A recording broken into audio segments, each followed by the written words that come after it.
do we incline our ears to his mouth if we are constantly listening to the words of the world? Hello honeys, I hope you're well. I'm super excited because of all this hair goodness. I will talk later about this hair and give you guys all the details. They're already in the description box. However, it's another Get Ready With Me and I'm super excited to chat with you. It's a bit candid again as usual. Let's get ready. I hope you guys do enjoy this video. If you do, then you know what to do. Give it a massive thumbs up. Comment down below. Let me know your thoughts on my thoughts on this subject. It might be controversial for some, but for me, I think it's necessary as sisters to really delve into it. We might disagree. That's okay. But let's get into it anyway. And of course, if you do enjoy this video and this hair, honey, subscribe. Check the description box. This hair is from Eunice and all the details will be given as we progress in this Get Ready With Me. Hey there. It's yolzchannel. I'll go straight into Instagram actually. Let's try IG and see. Searching makeup is actually disappointing that it's 2021 and we still can't find easy reference for skin tones that look like us, for skin color and race that looks like us. Anyway, let me search for makeup by Shayla and see what we see first. Whatever look resonates with me at this moment will work. Actually, I like this because it looks very natural, but also it's quite a classic look, so let's do this one. It can also go well with a red lip, even a dark purple, deep purple look. I don't know if I'm that crazy, you know, y'all know I played safe. So we're gonna go in with the Revlon Full Coverage Color Stay Foundation. To be quite honest with you, I had already prepped and filmed part of this. You guys can see my brows already done. I didn't check the battery of my camera, the previous one, thankfully. I have two cameras. Oh my goodness. This is a match. But it's fine. We'll highlight. This is a literal full coverage. My imperfections are gonna be covered. It definitely will oxidize a little bit if I remember this foundation correctly. It's quite nice. I haven't used matte foundation in a very long time, obviously because it's been winter. It still is winter, but as long as your skin is prepped nicely, you should be fine. Hydrate your skin, do the things that need to be done. I really hope it doesn't oxidize badly because wow. During the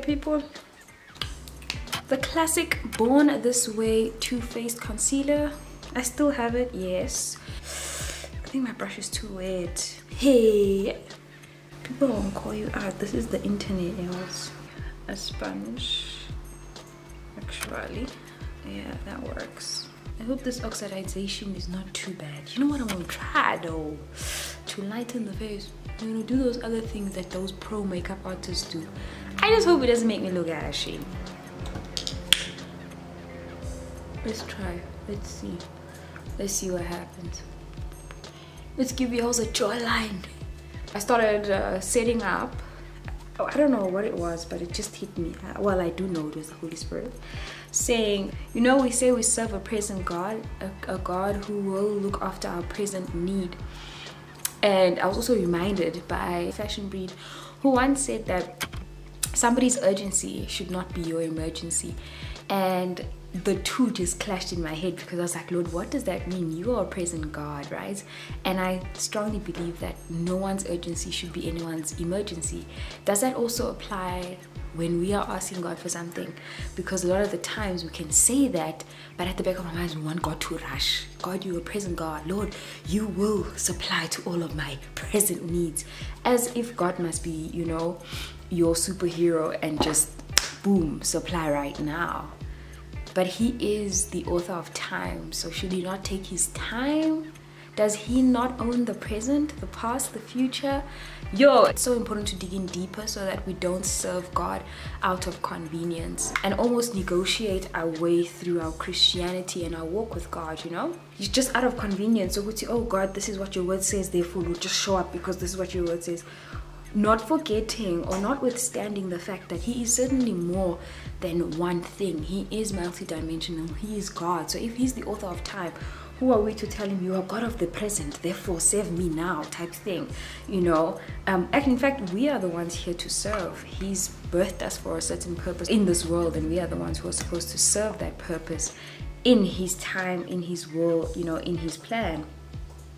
It's for us to fall into place, not for him to fall into our lives or to fall in place into the things that we want. If he wants to show up in the 11th hour, he's God.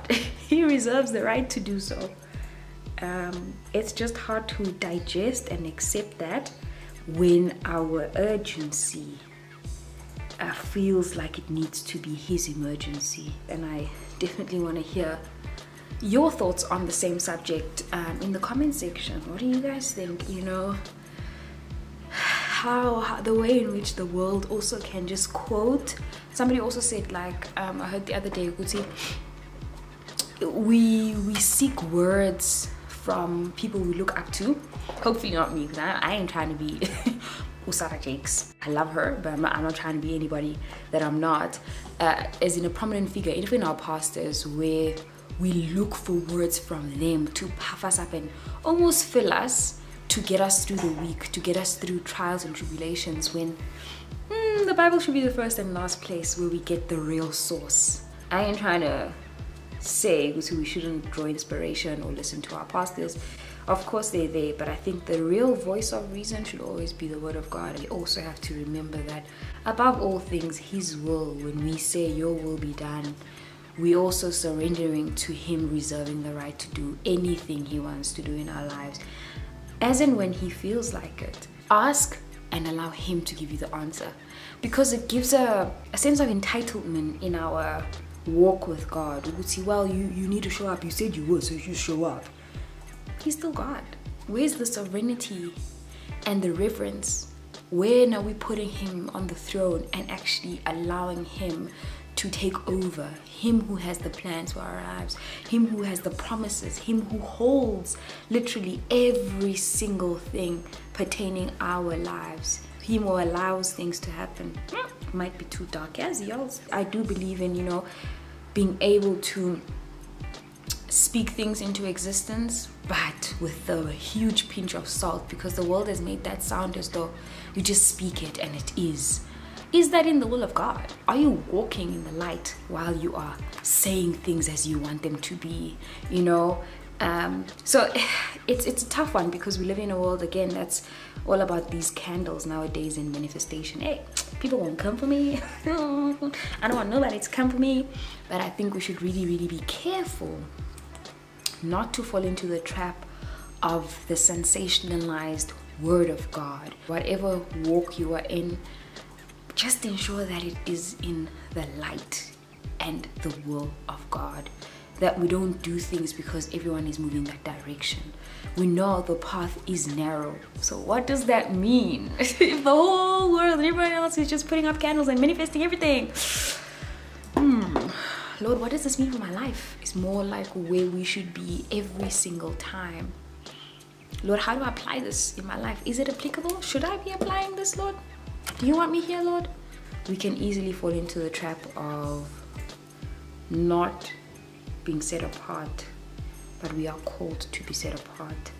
We can fall into the trap of feeling so entitled to what we think we deserve, but we don't hold the plans of our lives. Lalelo, you don't. And what God wants for your life is where we should be. Like, Lord, where do you want me to be in this season? How then do we incline our ears to his mouth if we are constantly listening to the words of the world? We want things to come right in our lives, but are we still servants in our walk? Do we still believe in having a servant-hearted approach to the things that we ask for before God? Or are we of the belief that, Lord, yes, you've given me authority over everything, therefore I just claim, therefore I demand this of you? You've got to be careful, in my view. So therefore, don't even take my word, read the word. And the Bible is filled with servants of God. So for me, I look at how Paul served, who actually said, for me to live is Christ, to die is gain. That just says sacrifice, sacrifice, sacrifice. So I'm not saying sok all in this life, but I'm also not saying that we should just be so extreme in our belief that prosperity is ours that we demand it of God and forget that His will still stands above all things. I hope that makes sense. I'm gonna try and speed this up because I'm talking a lot as usual.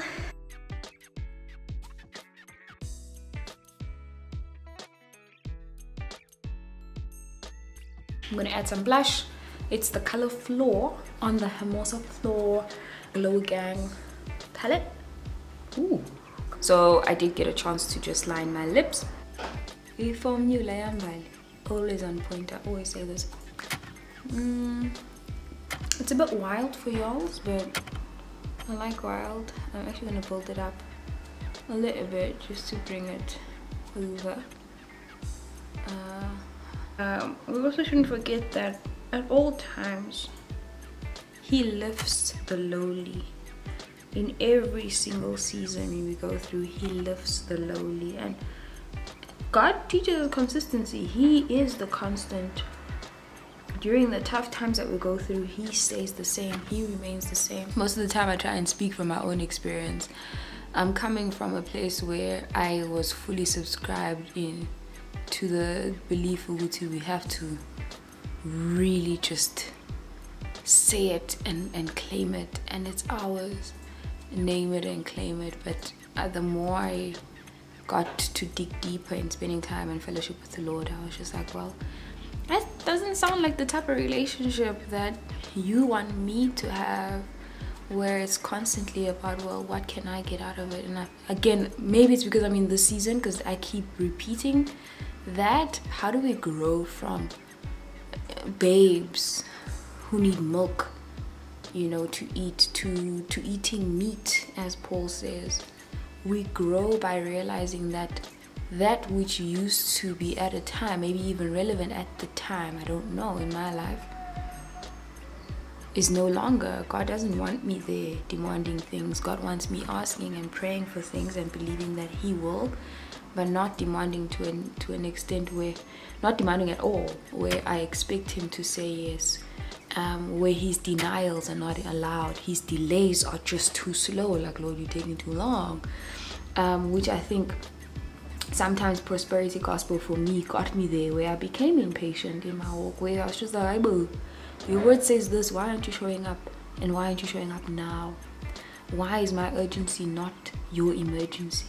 Why am I starting to question who you are? But He doesn't change. He stays the same. Who changes me? Why have I changed? Why has my perspective changed? Why has my love for, or focus on Him changed to what He can give me? This look over here deserves some hair, and I've already taken away from this look by not applying lashes, so I'm gonna apply this beautiful hair. Let me tell y'all about this wig. It is a 24-inch 5x5 lace body wave wig, and it is in a natural color. The quality of this hair honestly shocked me. Let's add a little bit of foundation. It's the same foundation I used on my skin. I actually didn't have to work before wearing this wig. Literally got it out of its box. At the back it tells you how to measure your wig, how to comb the wig, wash the wig, all of that. The wig hairband that it came with. I also got a nice cute necklace. They also have these lashes that it came with, which I absolutely love. The hair is absolutely beautiful. Absolutely obsessed with this. Like, I'm actually shook at how easy it was to install, how beginner friendly it is, and of course how gorgeous the quality of the hair is. Look at this. Hope you guys enjoyed this video. I won't keep you for too long, so do subscribe if you haven't already, and of course all the details on this hair is down in the description box. I love you guys so much. Bye.